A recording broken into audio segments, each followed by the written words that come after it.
그동안 잘 지내셨죠? 안녕하세요. 네, 반갑습니다. 예.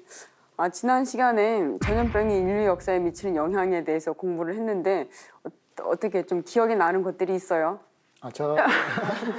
저는 이제 지난 말씀에서 이제 문명은 전염병을 만들어 왔고 전염병은 이제 문명을 만들어 왔다는 말씀이 기억이 나는데요. 우리가 이렇게 발전을 위해서 이제 앞만 보고 달려왔는데 이제는 우리가 놓쳤던 것들을 이제 되돌아보고 앞으로 나아갈 방향에 대해서 깊이 고민해봐야 되지 않을까 그런 생각이 들었습니다. 갑자기 철학 시간으로 된 것 같아요. 박사님 하셔도 되겠습니다. 수정 씨는?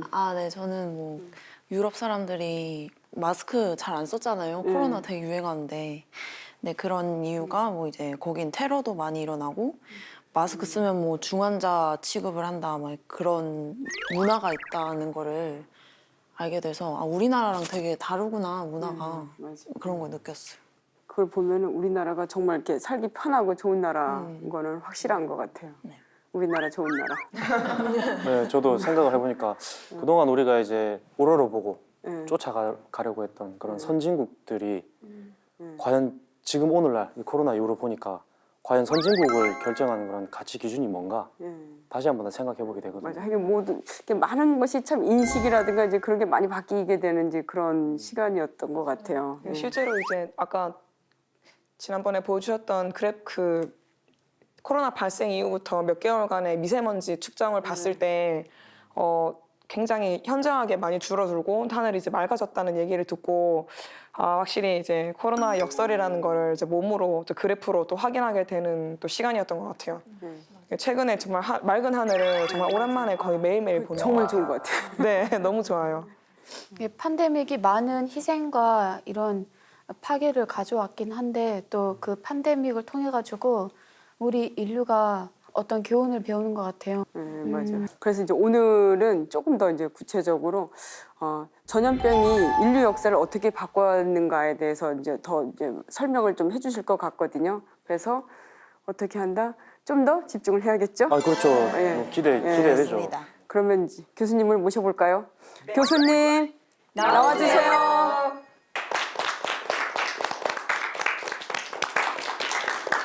네, 반갑습니다. 안녕하세요. 충북대학교 안병호입니다. 교수님 이제 지난 시간에 전염병이 인류 역사에 미치는 영향에 대해서 말씀해 주셨는데 오늘은 이제 주제가 보니까 전염병 인류 역사를 바꾼다. 그래서 좀 이렇게 마음에 이렇게 많이 와닿는 주제거든요. 오늘은 어떤 말씀을 해주실 건가요? 그래서 이제 인류 역사를 크게 뒤흔들었던 주요 전염병에 대해서 이렇게 알아보고요. 그리고 이제 지금 우리가 시대의 담론이 이 코로나19인데 이 코로나19 사태가 정리되고 나면 전염병 역사를 바꿨다고 했으니까 이것은 그러면 어떻게 역사를 바꿀 것인가라고 하는 것을 많은 사람들이 이야기한 것을 한번 정리해보는 그런 시간으로 말씀을 드릴까 합니다. 네, 그러면요. 자, 그럼 역사 속에서 있었던 주요 팬데믹에 대해서 알아보겠습니다. 팬데믹은 여러분들이 다 아시죠? 범세계적인 유행병, 이것을 이제 팬데믹이라고 합니다. 자, 뭐 머리도 좀 식힐 겸 해가지고 유럽 지도를 한번 간단하게 한번 볼게요. 여러분들 잘 아시는 거죠? 이걸 이제 왜 말씀드리냐면은 우리가 이제 천하라는 말이 있어요. 천하. 우리가 쓰는 천하라는 말은 역사적으로 보면 중국 대륙을 이제 가지고 이야기하는 거죠. 동양에서. 서양에도 이제 천하라는 말을 쓸 수가 있는데 그것은 바로 중심이 지중해입니다. 그래서 유럽 역사는 이 지중해를 떼놓고는 얘기가 안 돼. 그래서 지중해 이 육지 속에 둘러싸여 있는 바다다 이런 말이죠. 그래서 유럽은 이 지중해를 중심으로 이제 모든 문화와 문명이 이렇게 번성하게 되는데요. 이제 여기 보면 가운데 이제 이탈리아 반도가 여러분들 보시죠.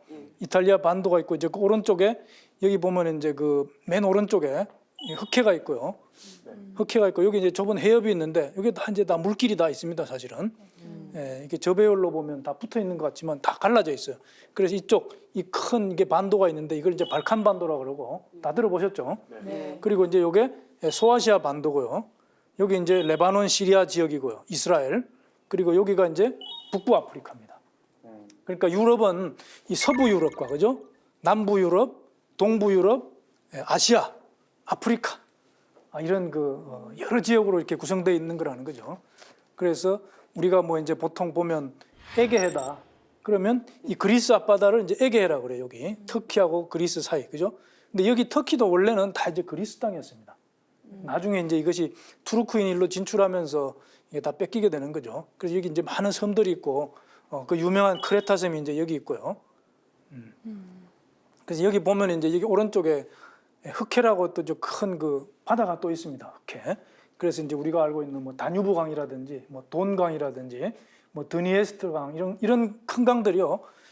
여기 이 동유럽의 큰 물줄기를 이렇게 다 끌고서 이제 일로 흑해로 이렇게 유입이 되어 가지고 여기 보면 작은 해협이 이제 2개가 있는데 이걸 통해서 이제 지중해로 들어오고 이 물이 다시 이제 서쪽에 또 이렇게 작은 해협이 하나 있어요. 지보롤트 해협이라고 그러죠. 여기를 빠져서 대서양으로 이렇게 연결되게 돼 있습니다. 그래서 여기야말로 유럽 문명의 아주 그냥 천하의 중심지였다. 로마 제국이 사실은요. 우리가 여러분들 로마 제국이 어디라고 생각하세요? 로마 제국? 저기 유럽 전체? 이탈리아. 여러분들 대부분 물어보면 잘 모릅니다.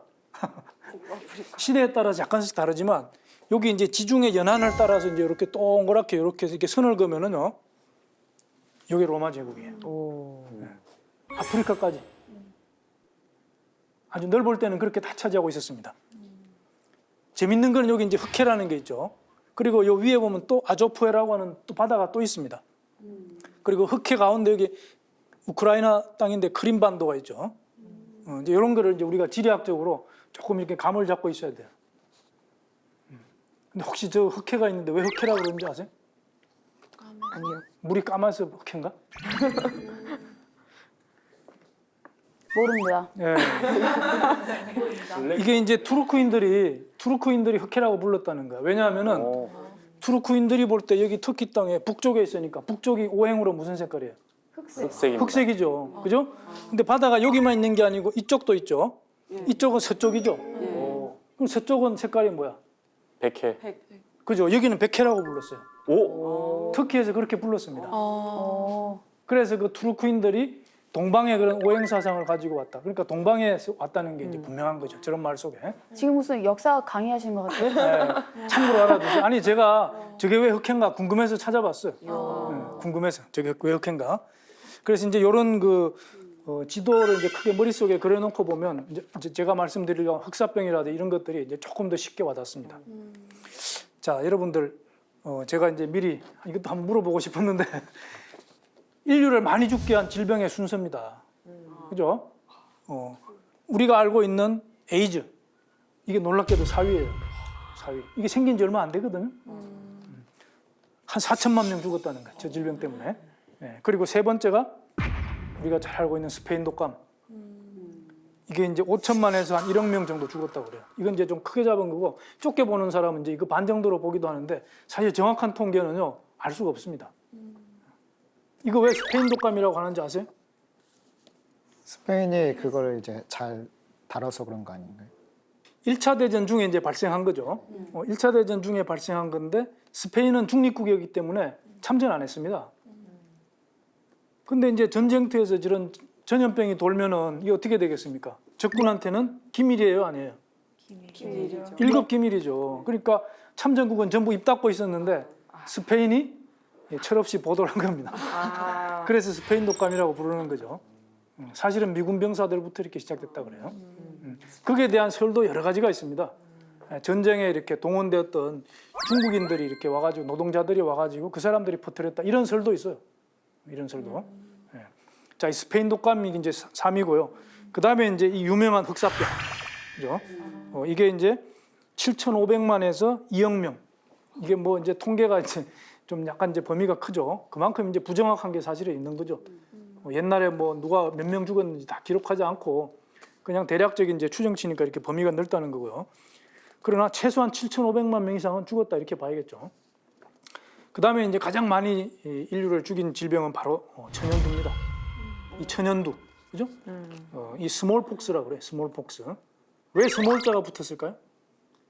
그 종기가 작아서 스몰로 붙였나요? 몸에 매독이라고 있어요, 매독. 이 매독을 영국 사람들이 그레이트 팍스라고 불렀습니다. 그래서 거기에 대한 반대말로 스몰을 붙였다는 거예요, 스몰폭스. 자, 그래서 요건 이제 다시 한번 자세히 더 설명드릴 텐데요. 이 천연두는 사실 일본식 의학 용어고 우리가 이제 보통적으로 쓸 수 있는 그러한 질병명은 두창이 이제 가장 좋습니다. 두창. 콩 모양의 이러한 병변이 생기기 때문에. 그 콩두자가 거기 들어가 있잖아요. 그죠?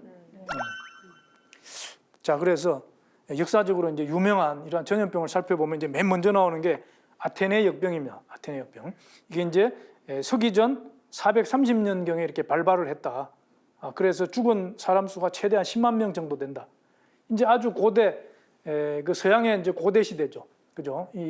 그 도시국가 시대니까. 그래서 그때 발생한 건데 이 정도면은 정말 이것도 참혹한 그런 질병이었다고 이렇게 봐야 되는데 이것은 기록이 이제 정확치 않고요. 투키디데스라고 하는 그 역사학자가 있습니다. 이 사람이 펠로폰네소스 전쟁사라고 하는 그 책을 쓰면서 거기에 이제 이걸 약간을 기록을 해놨습니다. 그래서 이게 당대에 자기가 다 겪은 걸 이렇게 써놓은 거죠. 그래서 이게 이제 결국은 이 전염병이 너무나 참혹하고 많은 사람들을 죽였기 때문에 고대 시대를 문 닫고 이제 로마 시대로 들어가는 그러한 이제 시작이 되는 것이죠. 그래서 보면 이제 이게 유명한 그림입니다. 이게 제목이 아테네 역병인데요. 이 그림을 보면 길거리에서 사람들이 이렇게 막 수많은 사람들이 죽어 나가는데 이거는 틀림없이 전염병인 겁니다. 그죠?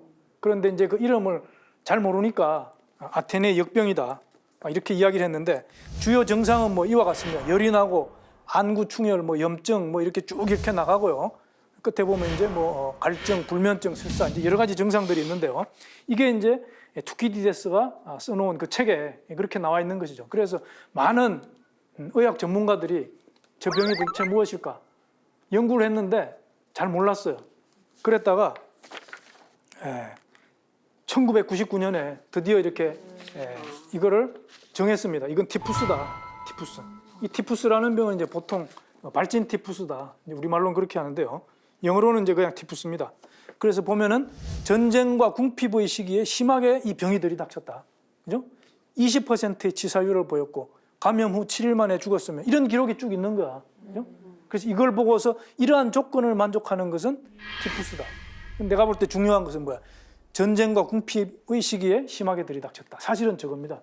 모든 전염병은요 저런 조건을 다 가지고 있어요. 여러분들 삼국지 보면 적벽대전이 있어요. 적벽대전. 응? 거기 보면은 이제 뭐 제가 긴 설명은 못 드리겠는데 조조의 군대가 적벽 거기 그 강가에서 모든 배를 이렇게 고리로 묶고, 그죠? 움직이지 않게 묶었잖아요. 이제 그것을 뭐야 화공을 해서 그 손권이 황계라고 하는 장군을 시켜서 화공 불로 이렇게 공격을 해서 그걸 전멸을 시키는 겁니다. 그런데 그때 이제 겨울이니까 바람이 뭐예요? 북서풍이 원래 부는데 제갈공명이 동남풍을 불게 했다. 이제 그래서 유명해진 거죠. 그런데 조조가 왜 배를 묶었을까? 그렇게 화공을 당하면 다 죽을 거 뻔히 알면서 바람이 북쪽에서 부니까 화공은 염려 없다. 물론 그것도 하나의 이유가 되겠죠.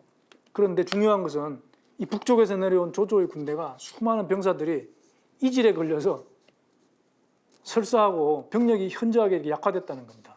그래서 배를 타면 멀미를 하고 도저히 싸울 수가 없어서 그걸 안정화시키기 위해서 배를 이렇게 묶었다라는 거예요. 그게 삼국지 위서에 다 나옵니다. 그러니까 모든 전쟁의 그 화려한 전쟁사 승리 속에는요 사실은 뒤에 질병이 이렇게 숨어 있어요. 우리가 이제 그런 걸 역사를 볼 때 바르게 봐야 된다. 자, 그래서 티푸스라고 하는 것은 여러분들 이제 좀 생소할 텐데 보면 온몸에 이렇게 발진, 검은 반점이 막 돋는 게 이제 특징이에요. 그래서 처음에 저렇게 시작을 하는데 원래 티푸스라고 하는 말 뜻은 정신이 흐릿하다라고 하는 그리스 말이라는 거예요. 그래서 이제 피부에 그러한 병변이 생기는데 보면은 벼룩이나 이, 진드기 여기에 기생하는 리케치아, 이런 그 세균과 비슷하지만 조금 다른 리케치아라고 하는 그런 미생물이 또 있습니다. 이것들이 이제 이걸 일으킨다는 거야. 그래서 몸에서 이제 뭐 고열이 일어나고 독감과 비슷한 증세가 일어나고 온몸에 발진이 이제 생겨서 사지로 이렇게 퍼지고 하는 그런 증상이 나타나는데 나중에는 신경에까지 병이 이렇게 생깁니다. 그래서 정신을 못 차리는 거야. 그렇게 해서 나중에 이제 혼수 상태를 거쳐서 거의 이렇게 사망하는 아주 무서운 그런 병이죠. 저 그러면 장티푸스랑 티푸스는 비슷한 건가요? 전혀 다른 병입니다. 티푸스하고 장티푸스는 처음에 시작하는 증상이 비슷해요. 열이 나고 이제 피부에서 발진이 올라오는데 이제 장티푸스는 영어로 타이포이드 피버라고 합니다. 그래서 티푸스와 비슷한데 이제 고열이 생기니까 타이포이드 피부라고 하는데 이걸 우리말로 장티푸스라고 했죠. 왜? 주증상이 소화기 질병이거든요. 그래서 원인균이 이제 살모넬라입니다. 그리고 이제 이걸 우리말로는 장질부사라고 그래. 장질부사. 아, 장질부사. 예. 그리고 티푸스는 질부사라고 그러고. 다 한자인 거죠, 그러니까. 그러니까 영어를 한자로 그렇게 옮긴 거죠. 티푸스를 질부사. 그죠?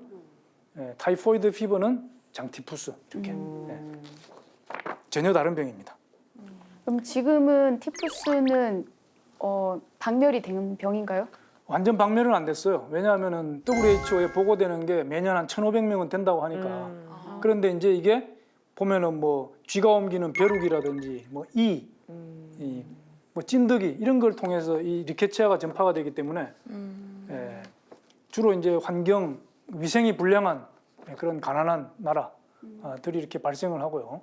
역사적으로 봤을 때 이제 전쟁터에서 이제 좀 그런 환경이 열악하지 않습니까? 그래서 많이 따라다녔던 병이 바로 이렇게 티푸스입니다. 자, 그리고 이제 오늘 이제 아주 그냥 중점적으로 말씀드리고 싶은 바로 이렇게 흑사병입니다. 흑사병. 그죠? 이건 이제 뭐 블랙데스라 그러고요. 패스트라는 말도 이렇게 많이 씁니다. 패스트.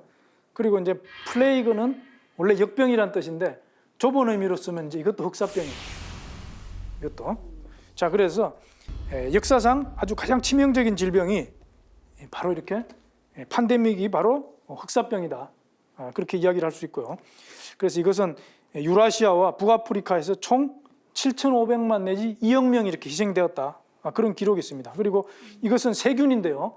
예르시니아 페스티스라고 하는 세균인데 이 예르시니아는 나중에 이 균을 발견한 스위스의 과학자 이름이 예르생입니다. 예르생. 그래서 그 사람의 이름을 따서 예르시니아라는 병원균 이름을 이렇게 썼는데 그것도 공인된 게 1900 뭐 한 50년대 가서 이제 되는 거예요. 40년대인가? 하여튼 그 정도 와서 이렇게 이 이름이 이렇게 정착이 되는 거고요. 그러니까 이 스위스의 의학자인 이 예르생이 이 균을 발견하기 전까지는 전혀 이렇게 실체를 사실은 몰랐던 거죠. 그러니까 그냥 손발이 시커멓게 변한다고 그래서 흑사병이라고 불렀던 거죠. 발견은 어떤 식으로 한 거예요?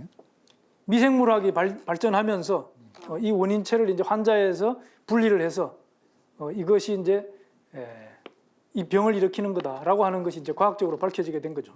예. 자, 그래서 이 패스트는요, 이제 뭐 병리학적으로 세 종류가 있다 그럽니다.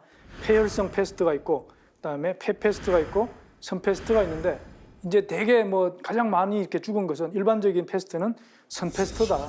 이제 그런 말을 합니다. 그래서 이런 벼룩에, 그죠? 병원균을 가지고 있는 벼룩에 물리면 그게 피부에서 이제 병원균이 타고 들어가 가지고 가장 먼저 도달하는 곳이 림프절입니다.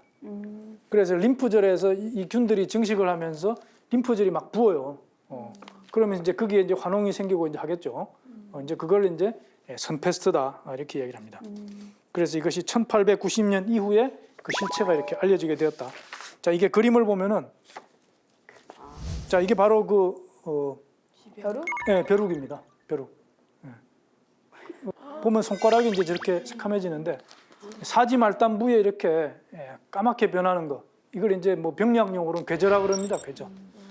저기에 이제 혈관이 모세혈관들이 다 이렇게 막혀요.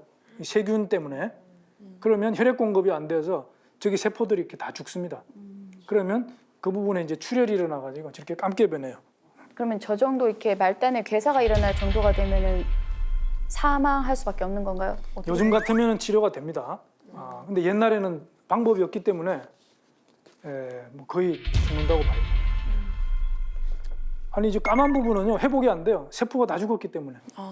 그럼 지금 현대의학에서도 저렇게 괴사가 일어나면 고칠 수가 없나요? 없어요. 수술로 해서 이렇게 떼내야죠. 더 이상 파급이 안 되게. 절단해야 되는구나. 자, 그래서 이 패스트는요 역사적으로 보면은 팬데믹이 이제 뭐 여러 차례 있었지만 가장 대표적인 질병은 이제 두 번 있습니다. 두 번. 그 첫 번째 발생하는 것이 유스티니아 역병이라고 하는 건데요. 자, 이거는 이제 흑사병이긴 하지만 유스티아누스라고 하는 역병이라고 하는 이름으로 이제 많이 불렀습니다. 그래서 이 시기가 보면은 541년에서 542년이라고 하기도 하고 544년이라고 하다는 자관 고식입니다. 이게 바로 뭐냐면은 로마 시대가 이제 중세 시대가 시작되는 그 시점이에요. 그래서 뒤에 말씀드린 두 번째 패스트는 중세가 끝날 때 발생하는 거고, 요건 중세가 시작할 때 생기는 건데, 바로 이때 이 비잔틴 제국의 통치자가 유스티니아 황제입니다. 그래서 이 유스티니아 황제는요, 사실은 역사에서 보면 굉장히 유명한 분이에요. 동로마 제국. 예, 동로마 제국에. 그리고 우리가 이제 이스탄불 가면은 성 소피아 성당이라고 있습니다. 그것을 이분이 이렇게 세워요. 그죠? 그래서 이 동로마 하면은요, 이 발칸 반도라든지 소아시아 반도라든지 시베리아, 뭐 이집트 이쪽을 이제 다 포함하는 건데, 좌우간 이때 이제 그 비잔틴이라고 하는 콘스탄티노플에 그 있었던 그런 그 황제입니다.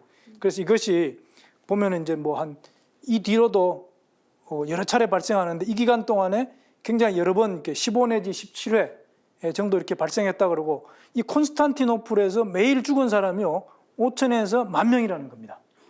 그래서 한 도시에서 죽은 총 인구가 30만 명이다. 그러면 이 콘스탄티노플은요, 아까 이제 그 지도를 잠깐 보셨겠지만 이제 유럽과 아시아의 딱 경계에 있는 도시거든요. 그러면서 이제 이 지중해의 상권을 잡고 있는 도시야. 왜냐하면 동로마 제국의 수도니까. 유럽 인구의 총 50 내지 60%가 이렇게 사망을 했다. 그러니까 어마어마한 병이죠, 저것도. 우리가 이제 중세 패스트만 알고 있지만 이것도 그에 못지않는 그러한 질병이에요. 교수님, 그러면 저희가 흑사병 이제 생각하면은 중세를 끝낸 그런 흑사병이 보통 떠오르는데, 그 이전에도 이런 흑사병으로 인한 팬데믹이 있었다는 건 이제 처음 알았거든요. 네. 그럼 말씀하신 것처럼 이런 유럽 인구의 50에서 그런 60% 사망했다면은 그런 중세 시대 흑사병보다 더 파국적인 상황으로 보이는데, 이게 잘 안 알려진 건 어떤 이유가 있나요? 그러니까 이제 이 병은 같은 흑사병인데 유스티아누스 역병이라고 이렇게 불렀기 때문에 사람들이 흑사병인지 잘 몰랐다. 제가 생각할 땐 그래요. 네. 그러나 이제 원인균은 똑같습니다. 그러니까 똑같은 흑사병이죠. 그래서 이제 이게 뭐냐면 많은 사람들이 이렇게 죽게 되면은요, 그 사회 인구 구조가 이렇게 바뀌는 거예요, 항상. 그래서 사회적으로, 정치적으로, 뭐 경제적으로 많은 문제를 몰고 오기 때문에 한 시대에 어떤 대변혁이 일어나는 게 바로 전염병이다 이거예요. 이때 너무 많은 사람들이 막 이렇게 죽어나가니까 자식들한테 뭐야, 재산을 물려줘야 되는데 유언도 못 남기고 죽어. 그럼 이게 굉장히 혼란이 오겠죠. 그래서 이때 그런 거를 정비하기 위한 법까지 만들었다는 거예요. 유산을 이렇게 제대로 해주기 위한. 그러니까 유언이 없이 죽었을 때 어떻게 할 거냐, 뭐 이런 거 있잖아. 그런 법까지 만들어질 정도니까 이게 얼마나 많은 사람들을 죽였냐. 그래서 이것 때문에 유럽이 고대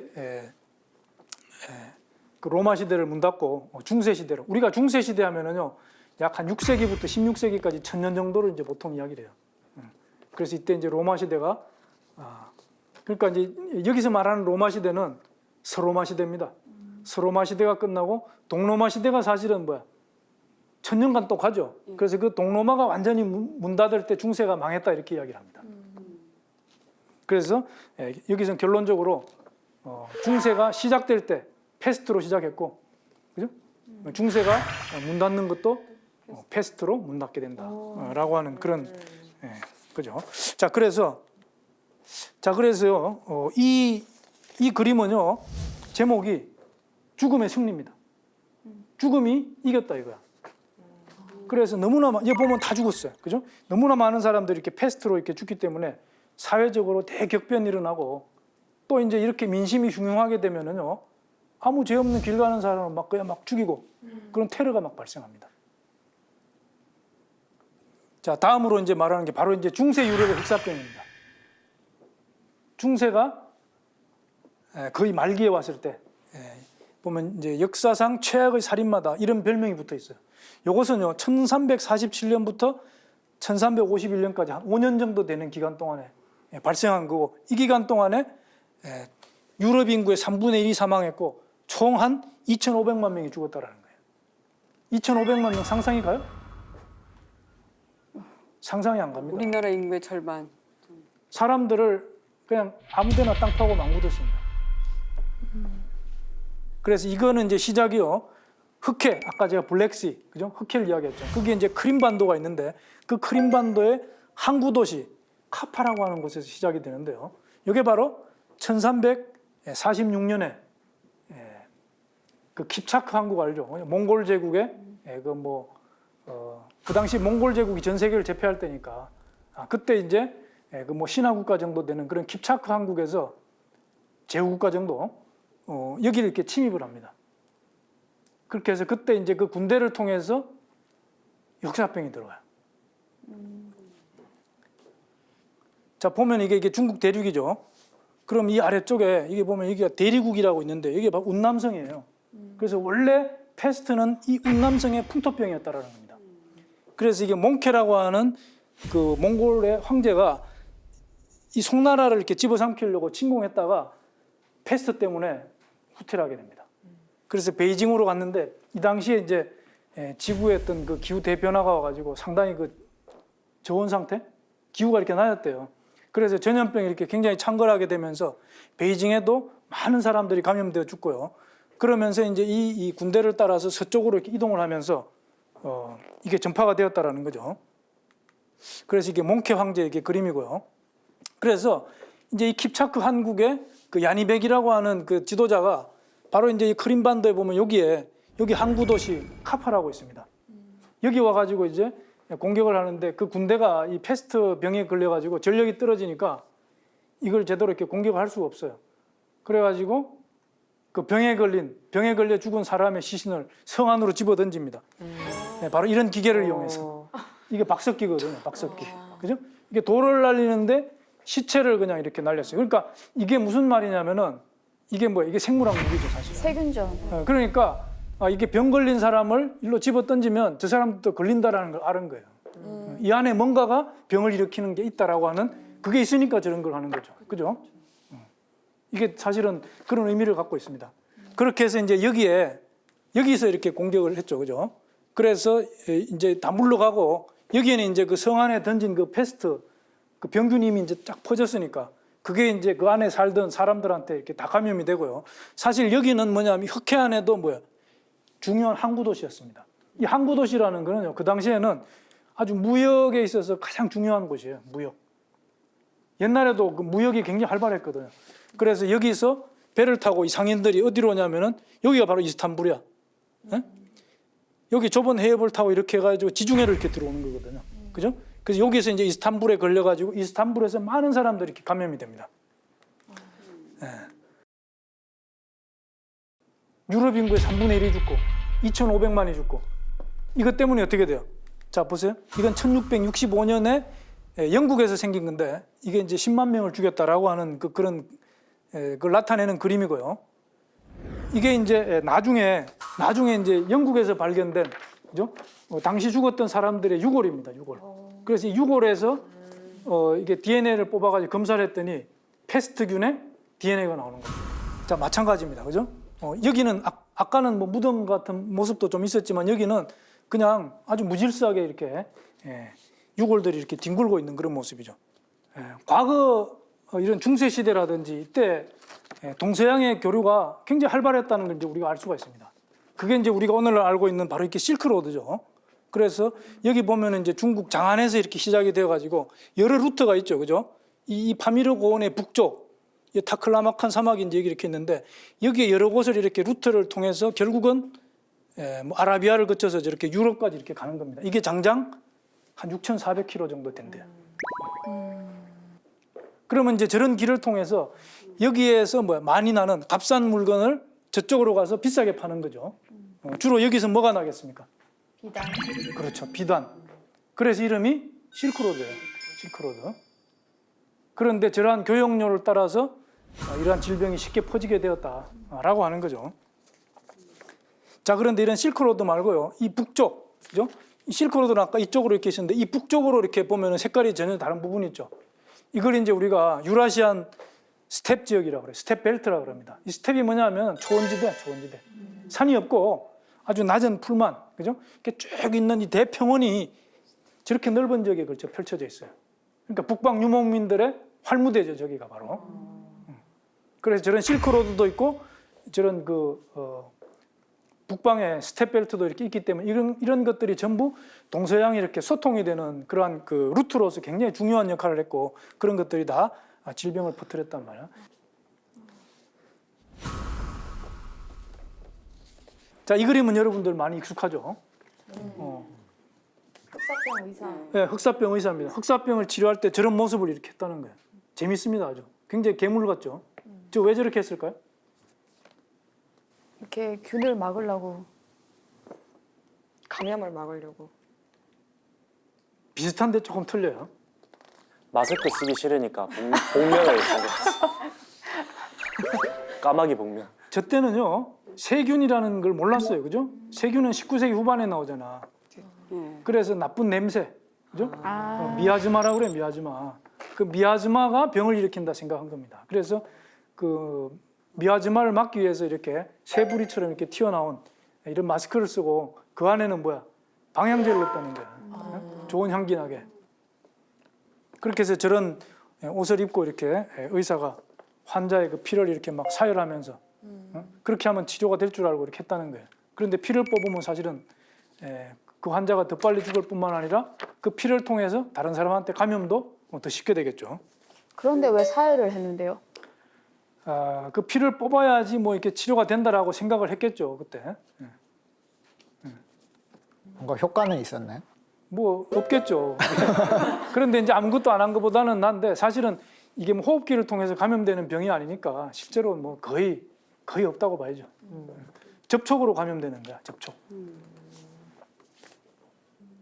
그래서 이 흑사병을 전후한 잉글랜드 인구와 1인당 소득의 관계를 나타낸 그래프가 있는데 이게 재밌습니다.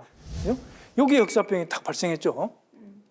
그러면은 여기 1인당 소득이에요. 1인당 소득 흑사병이 발생하고 나서부터 급격하게 올라갑니다. 그리고 흑사병이 발생하고 나서부터 잉글랜드 인구가 감소하죠. 그러니까 노동력을 이렇게 상실하는 거야. 노동하는 인구가 줄어들어서 소득은 늘어. 인건비가 당연히 올라가는 거죠. 그러니까 이게 무슨 일이 생기겠습니까? 가난한 사람들이 부자가 돼요.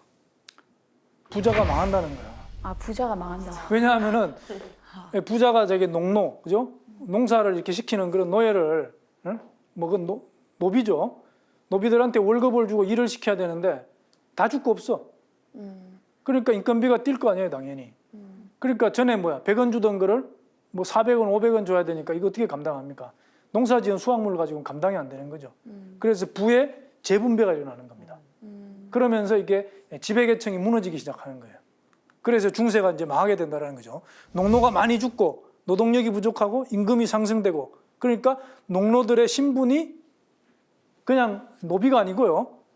지주, 소작인 수준으로 이렇게 자꾸 올라갑니다.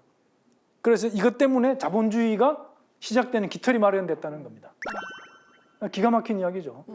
이 패스트가 역사에 얼마나 큰 영향을 미쳤냐. 우리가 이런 걸 보면은요, 알 수 있습니다. 그래서 중세 시대가 이렇게 해서 끝나고 근대가 이렇게 시작이 되는 그런 결정적인 계기가 바로 이렇게 패스트가 이렇게 준 거다.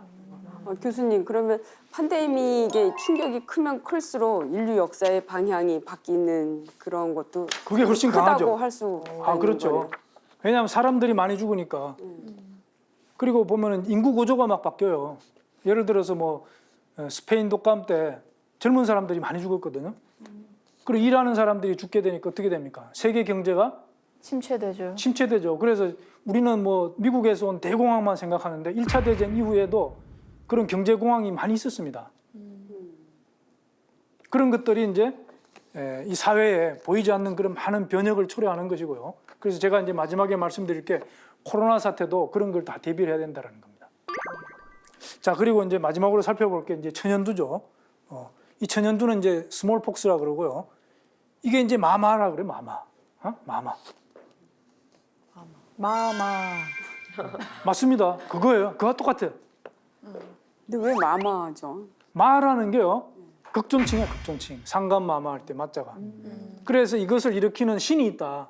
그래서 그 신한테 극존칭을 써가면서 뭐 이렇게 제물도 바치고 제사도 지내고 하면서 잘 이렇게 달래어서 그죠? 하면은 신이 떠나면 낫는다. 그래서 그걸 마마신이라고 그러는 거야. 그만큼 뭐 이 시두신을 높이 떠받들었던 겁니다. 그리고 이제 또 손님이다. 일반적으로 이제 두창이라고 부르고 또 시두라는 말도 쓰죠. 천연두는 일본 사람들이 쓴 말인데 저건 이제 사실은 좀 고쳐야 돼요. 자, 그래서 이것이 이제 인류사 최초의 전염병이고 왼쪽에 이제 그 바이러스 그림이 있는데요. 자, 저런 건 다 넘어가고 가장 많은 희생자를 냈다.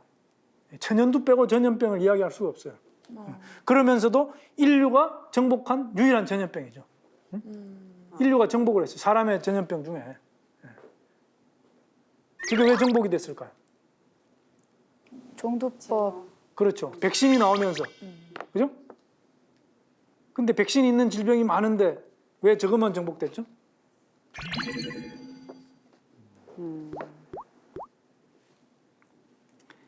바이러스는요, 숙주가 있어야 돼. 그죠? 예. 숙주가 없으면 바이러스는 생존이 안 돼요. 그런데 환자에서 탈출한 바이러스가 여기 감염시키고 싶은데 이미 다 면역이 돼 있으면 갈 데가 없는 거죠. 죽는 거야, 그냥. 그렇게 해서 백신 사업으로서 대대적으로 이 백신 사업을 펼친 결과 전 세계에서 1980년에 이렇게 다 사라졌다고 선언을 한 거죠. 그런데 바이러스가 지금 없을까요? 남아있죠. 연구소에서 가지고 있다는 겁니다. 러시아나 미국 이런 연구소에서. 그러니까 그게 실험실 바깥으로 나오면 또 발생할 가능성은 있어요. 그런데 이제 굉장히 무서운 상황이죠. 왜? 지금 사람들은요, 이게 예방 백신을 안 맞았어. 저희 세대는 맞았습니다. 여러분들은 아마 저하고 이제 세대 차이가 좀 나니까 안 맞았다고 저는 보는데 걸리면은요, 치사율 30%예요. 치사율 30%. 자, 그래서 다시 한번 돌아가면 이렇게 시두신을 모셨는데요. 왼쪽에 이렇게 우리나라 민간에서 이렇게 모신 시두신의 그림입니다. 할머니 세 분이 이렇게 있어요. 저것도 삼신이야 보니까. 삼신.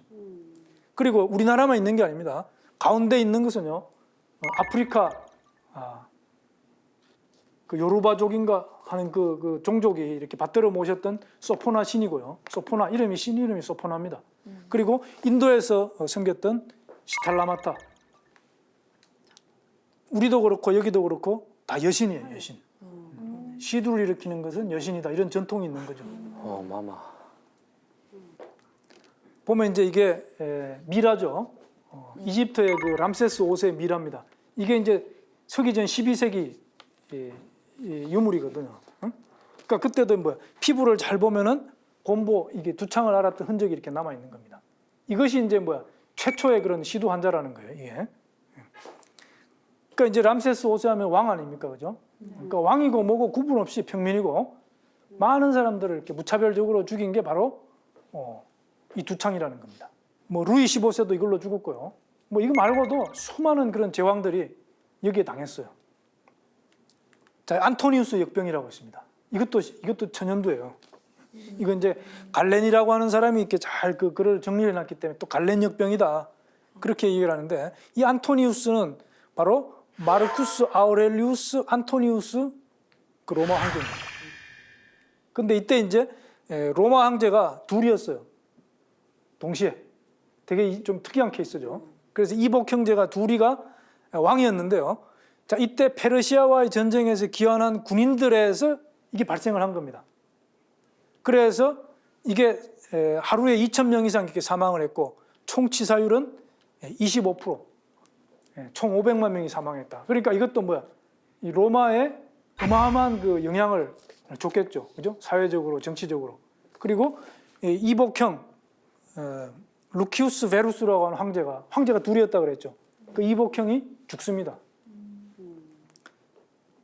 자, 이 질병도 너무 오래됐기 때문에 정확히 저게 천연두냐 약간의 의문은 있지만 많은 사람들이 천연두일 거라고 봅니다.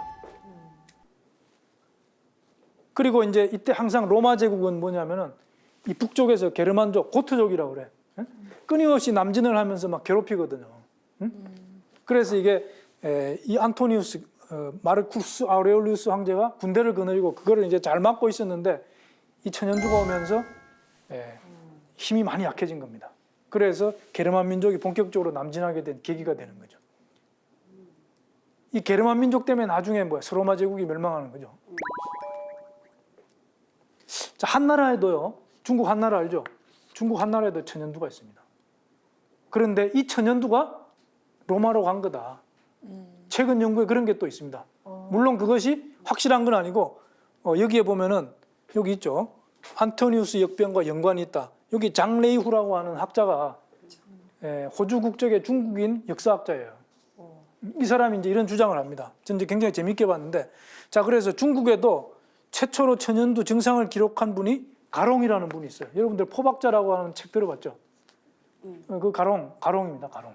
그 사람이 이제 이 천연두 증상을 기록을 했는데, 동안이 이제 한나라 뒤에 생긴 한나라입니다. 후한이라고 그러죠. 그때 이제 마지막 그 황제 둘이가 하나는 환제고 하나는 영제인데 이때 천연두가 엄청나게 발생합니다. 그래서 백성들이 아주 삶이 굉장히 피폐해져요. 여러분들 십상시라고 들어봤어요? 십상시? 그 환관 10명이 이렇게, 그죠? 이게 뭐야 이게? 모든 권력을 이렇게 좌지우지하면서 매간매직하고 막 그냥 세도를 부리던 그 십상시가 바로 저때입니다, 저때. 그래서 민생이 당연히 파탄이 나고 하는데 천연두가 퍼져서 많은 사람들이 죽게 되니까 이때 뭐가 튀어나와요? 태평도라고 하는 오두미교? 예? 태평도. 네. 그래서 그 태평도가 나중에 누런 띠를 두르고 나라를 뒤엎자고 해서 일으킨 게 황건적의 난입니다. 그 황건적의 난은 물론 나중에 진압이 되지만 그 진압하는 과정 중에서 많은 장수들이 튀어나오면서 뭐야? 결국 한나라가 문을 닫고, 그죠? 삼국시대로 들어가는 거야. 조조, 유비, 손권, 뭐 제갈공명, 그죠? 그 삼국시대로 이렇게 들어가는 거야. 그 계기도 천연두였다 이게 천연두. 한나라가 망했어요, 한나라가. 이 천연두가 서쪽으로 가가지고 안토니우스 역병을 일으켰다는 거야. 참 생각을 해봐. 어떻게? 그 동서교역로 아까 제가 말씀드렸죠. 그런 걸 따라서. 역사가 한 방에 다 정리가 되는 거예요. 자, 스페인 독감 이렇게 말씀드릴게요. 자, 이게 이제 아까도 말씀드렸죠. 1918년 1차 세계대전 중에 이렇게 발생했고요. 전 세계인의 3분의 1이 이렇게 감염됐는데 한 18억 명 정도. 그리고 총 사망자 수가 5천만에서 1억 명 정도 된다. 이제 어마어마하죠. 이 정도 죽으면은요, 사회적으로 대격변이 일어납니다. 자, 이것은 돼지 독감에서 유래했다고 그랬고, 우리나라도 발생했는데, 우리나라 인구의 한 3분의 1 정도, 740만 명이 감염됐고요. 42%. 그리고 총 죽은 사람이 14만 명이다. 당시에 우리나라 신문에 이게 도배를 했습니다. 그 흑사병이 이렇게 중세 문을 닫게 했으면은 이제 스페인 독감도 사망자가 되게 많은데 이제 그 사회적으로 큰 영향을 끼친다고 말씀하셨잖아요. 어떤 식으로 이제 그러니까 이제 뭐 이 그래프를 한번 봐봐요. 이 그래프가 뭘 말하냐면은 이게 이제 요 실선으로 된 그래프가 이렇게 뭐 이상하게 생겼죠. 이게 뭐냐면은 점선은 1911년부터 1917년까지 연령대별로 사망률을 이야기하는 겁니다. 그러니까 어린애들은 사망률이 굉장히 낮죠. 그리고 나이가 많으면 이렇게 올라가지 않습니까? 근데 1918년에는 사망률이 이게 이렇게 20대가 굉장히 높다라는 거예요. 이렇게 돼 20대가 뻥 비는 겁니다. 20대가 비면 어떻게 돼요? 20년 뒤에 40대가 없는 거죠. 30년 뒤에 50대가 없는 겁니다. 그러면 세대 간에 이렇게 인구가 완전히 단절이죠. 이 세계가 망하는 거죠, 이렇게 되면. 자, 코로나 바이러스 이후에 세계는 어떻게 될 것인가? 뭐 이거 제가 예언가도 아니고 제가 뭐 그렇게 미래를 예측하는 능력이 있는 사람도 아니고 그냥 세계 석학들이 하는 이야기를 정리하는 겁니다. 그러니까 그냥 편하게 들으시면 되죠. 자, 보세요. 헨리 키신저 알죠? 미국의 그 유명한 그 외무장관 유대인 출신, 그죠? 자, 제일 첫 마디가 이거야. 코로나19로 세계 질서가 바뀔 것이다. 자유 질서가 물러가고 과거의 성곽 도시가 다시 도래할 수 있다. 이게 굉장히 충격적인 얘기입니다. 성곽 도시가 뭐예요? 이렇게 방어하고 있는 그러니까 폐쇄된 사회. 폐쇄된 사회. 폐쇄된 사회죠. 교류되는 사회가 아니고. 왜 저런 말이 나왔냐면은 지금 뭐 이태리가 마스크를 못 만든다 이거야. 왜? 수입하면 되니까. 응? 미국 가보세요. 그 자잘한 공산품들은 전부 다 중국에서 수입합니다. 그러니까 마스크를 만들지 못해요. 국제적으로 분업화가 돼 있다 이거죠. 그런데 이번에 뭐야? 이런 물자 대란 사태를 겪으면서 그게 아니고 우리가 자급자족해야 된다라는 거야. 그게 성곽도시죠. 그러니까 전 세계 간의 어떤 이런 네트워크가 이렇게 어떻게 보면 차단되는 거죠. 그죠? 다른 나라에 이렇게 분업화되어 있던 이런 시스템에 큰 이제 변화가 온다라는 겁니다. 자, 뭐 이런 것도 있고요. 유발 하라리가 또 이제 이게 파이낸셜 타임즈에 이렇게 기고한 건데요. 지금 국제사회에 어른이 없는 것 같다. 미국 트럼프 대통령 이제 그 뭐야 자국 중심주의 그런 정책 때문에 이제 저런 말을 하는 거죠. 이 냉전 사회에서는 미국이 세계 경찰국가 노릇하면서 뭐 온갖 군데 간섭 안 한 데가 없었죠. 근데 이제 지금 미국도 뭐야 자기 살기 바쁜 거예요 지금. 국제사회 어른이 없다. 그래서 미국은 글로벌 리더 역할을 포기했다. 자, 분열은 위기를 연장시킬 뿐만 아니라 미래에 대한 더 심각한 재앙을 초래한다. 분열을 하면. 아까 성곽도시라는 것은 분열이에요. 근데 그것은 더 심각한 위기를 초래한다. 그렇지만 연대를 하면 코로나19뿐만 아니라 모든 미래 전염병과 위기에 대한 승리가 될 것이다. 그러니까 분열하는 것이 아니고 다시 이렇게 뭐야 통합을 해야 된다는 겁니다. 같은 석학인데 서로 다른 소리를 하고 있어요. 지금 보면은 중국의 책임론이 이렇게 막 요동치고 있습니다. 지금 트럼프가 지금 미국 내부 사정이 너무 시끄러우니까 그죠? 지금 말만 저러고 있죠. 코로나 사태가 진정되고 나면 행동으로 옮길지 모릅니다. 근데 여러분들 역사적으로 보면은 올해가 경자년이죠. 2020년. 중국은요, 이 경자년을 아주 싫어합니다. 경자년에 항상 뭔가 안 좋은 일이 있었어. 60년 전에 중국에 대기근이 들어가지고 3,500만 명이 죽었다는 거예요. 경자년입니다. 그 60년 전에는 의화단 운동이 일어났습니다. 중국의 농민운동인데요. 이때 8개국 연합, 서양의 연합국이 들어와가지고 이걸 진압하면서 청나라가요 어마어마한 돈을 물었어요. 지금 중국 보고 돈 내라 그러죠. 그 비슷한 상황이 그때 벌어졌다는 겁니다. 120년 전에. 그리고 그것보다 또 60년 전으로 거슬러 가면 그것도 다 경자년이죠. 1840년 아편 전쟁이 일어났습니다.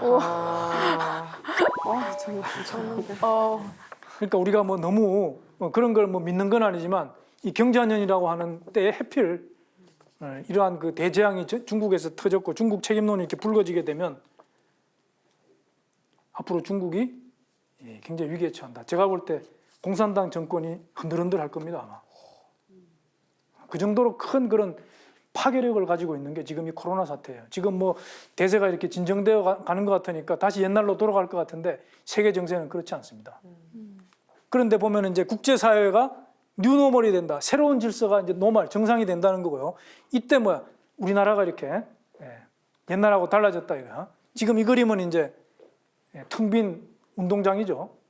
지금 우리나라 축구, 야구가 미국의 생중 중계로 되고 있어요. 중계. 지금 한국의 KBO 리그가 미국의 지금 메이저리그로 바뀌었습니다. 지금. 이게 놀라운 거죠. 야구하면은 메이저리그고, 야 우리나라 사람들 야구하는 거 미국인들이 보겠냐. 그랬는데 이 코로나가 그걸 완전히 뒤집어 놨습니다. 이 놀라운 사건이에요. 사실 단순한 것 같지만 우리나라 축구 물론 축구 잘하지만 그 국가대표 이야기고 KB 그 뭐죠? 저기 우리나라 K리그로 이렇게 오면은 사실 이렇게 객관적으로 수준이 조금 이제 낮다고 볼 수 있지 않습니까? 근데 그걸 독일에서 그 축구 강국 독일에서 그 중계권을 사가지고 그걸 틀어주고 있다는 거예요. 굉장히 놀라운 겁니다. 선진국 다 됐어요 우리가. 자, 서양 브랜드의 몰락과 한국의 부상 이게 이제 많은 사람들이 이야기합니다. 우리는 지금까지 서양 하면은 뭐예요? 무조건 사람들도 고귀하고 고급이고 뭐 물건도 다 좋고 문화적으로 우월하고 왠지 그 사람들은 기죽고 막 다 그랬어요. 그런데 이번 코로나19 사태를 계기로 그게 다 몰락했다 이게. 선진국의 그 형편없는 의료 체계를 보고 다 이렇게 실망을 한 거죠. 높은 감염자 수, 높은 사망자 수. 그런데 우리는 K방역이라는 걸 통해서 이 방을 잘했단 말이에요. 그러니까 브랜드 가치가 당연히 올라가고 우리나라 진단 제품이라든지 치료 도구들을 세계 각국에서 수입을 하면서 우리나라 브랜드가 굉장히 올라갔죠. 그죠? 이게 지금 하와이대에 짐 데이트라고 하는 그런 교수님이 언론에서 이런 얘기를 합니다. 한국은 이번 기회를 놓치지 말아라. 한국 이번 기회를 놓치면 안 된다. 선진국으로 갈 수 있는 기회다라는 거예요. 기가 막힌 얘기 아닙니까? 교수님, 뭐 원치 않든 뭐 우리에게 물이 들어왔을 때 노를 저어라 뭐 그런 말 속담이 있잖아요. 어쨌든 전 세계 이목을 가장 지금 현재 받고 있는 나라가 우리나라인데 교수님께서 바라보는 앞으로 미래 우리가 어떻게 다시 한 번 더 그 우리나라가 이제 국운 상승의 이제 길로 잘하면 들어갈 수 있다라는 거죠. 우리가 어떻게 해야 되냐? 그건 이제 물론 많은 사람들이 머리를 맞대고 고민을 해야죠. 그런데 이제 얼핏 떠오르는 생각은요. 우리의 문화, 자랑스러운 역사 이런 걸 외국 사람들한테 알려야 됩니다. 준비가 돼 있어야 되겠다. 우리가 뭐 한류를 지금 많이 이야기하고 있죠. 뭐 그거는 뭐 노래라든지 뭐 드라마, 뭐 영화 그죠? 뭐 이런 거에 이렇게 국한돼 있어요. 그러면 그거는 원래 뭐야? 원래 우리 거예요? 아니 지금 K-팝이라는 게 원래 우리 거냐고. 원래 우리 문화는 아니죠. 아니죠. 아닌데 이제 그게 우리 어떤 그런 뭐죠? 춤이라든지 신명나는 문화를 가미를 해서 그치? 좀 약간 이렇게 좀 약간 그 기존의 서양 문화는 다른 걸 보여주면서 이제 많은 국가들에게 인기를 끌은 거 아닙니까? 우리 거를 찾아서 이것이 한국 거다, 한국 문화다. 이런 거를 잘 발굴해서 이렇게 세계 사람들에게 알려놓으면은요, 그게 선진국입니다, 바로. 우리가 뭐 국민소득 GDP가 얼마니 이런 얘기는요, 물론 기본적으로 그거 돼야 돼. 그런데 기존의 선진국의 그런 문화의식이 높은 국민들이 볼 때는 그것만 가지고는 자기네들 리그에 끼워주지 않아요. 국민들의 문화의식 수준이 높아져야 돼. 그런데 예를 들어서 우리가 지금 서기 뭐 2020년 이런 걸 쓰고 있는데요. 우리의 연호를 한번 써봐. 단기라는 게 있잖아요. 단기 4353년인가 그렇죠, 원래가. 이걸 쓰면 외국 사람들이 보고 니들 국가 세운 기록 이렇게 오래됐냐? 깜짝 놀랄 일이죠. 야, 그래, 우리는 기원전 2333년 전에 조선을 세웠단 말이야. 그런 거를 이렇게 외국 사람들이 알면은 한국을 완전히 달리 봅니다. 야, 이거 문화 대국이구나. 응? 중국 문화도 다르고 일본 문화도 다른. 응? 이거는 진짜 한국 거구나. 그걸 알면은요, 한국을 절대 우습게 보지 못합니다. 한국을 우습게 보지 못하면 무슨 일이 생기냐? 한국 물건이 굉장히 잘 팔려요. 한국 언어를 배우려는 사람들이 엄청나게 늘어납니다. 지금 미국이나 캐나다에서 원어민들 와가지고 우리 막 영어 가르쳐주는 사람들 많지 않습니까? 반대로 우리가 가서 그거 할 수 있어요. 한국말. 한글이 얼마나 과학적이에요? 이런 거 쫙 여러분들이 가서 한국말 가르쳐주고 그 문화 대사죠. 그 선진국은 그렇게 돼야 돼요. 여러분들 우리 한글을 외국인들에게 가르쳐줄 수 있는 능력 이거 있어야 됩니다. 이거 있어야 돼요. 우리 한국은 뭐야? 어떤 역사를 가지고 있고 우리의 본래 고유 신앙이나 사상은 뭐가 있고 이런 걸 알아야 돼요. 그냥 뭐 단순히 그냥 우리 겉으로 보이는 그런 모습만 가지고 뭐 K-팝 뭐 영화 이런 거 가지고는요 1시간 얘기하면 끝이야. 그 중심에 우리 STV 상생 방송이 있다 이거 아니겠습니까? 있다는 거 아니겠습니까? 네. 제일 중요한 건 문화예요, 문화. 그래서 김구 선생도 나는 이 독립된 우리나라가 문화 국가가 되면 제일 좋겠다 그런 얘기 한 거 아닙니까? 그 대단한 이야기거든요. 그게 언제적 이야기입니까? 일제 시대 때 이야기, 일제 시대. 나라도 없을 때, 일제 압제에 눌려가지고 신음소리 또 못 낼 그런 어려운 시기에 독립되고 나면 문화 국가가 되면 좋겠다라는 거예요. 자, 그리고 이제 또 많은 사람들이 코로나 2차 대유행 이렇게 온다. 이게 준비해야 된다 이런 얘기를 하는데 이거 왜 이런 얘기를 하겠어요? 스페인 독감이 그랬던 겁니다. 스페인 독감, 우리가 알고 있는 스페인 독감의 대유행은요, 그 2차 유행이에요, 2차 유행. 1차는 사실 봄에 이렇게 한번 왔었는데 그건 약하게 지나갔죠. 지금 우리가 진단을 해서 격리시키고 하기 때문에 이 바이러스에 전혀 노출이 안 된 사람이 대부분이죠. 이런 사람들이 다시 2차로 이렇게 올 때는 무방비로 다 감염될 수가 있습니다. 그러니까 우리가 이런 이야기들을 뭐 설마 그렇겠냐 이렇게 흘려들 게 아니라 대비를 해야 되는 겁니다. 자, 그래서 이제 드디어 마침내 이야기를 이제 마무리 지어야 되는데요. 자, 처음에 제가 이제 지금은 뭐야?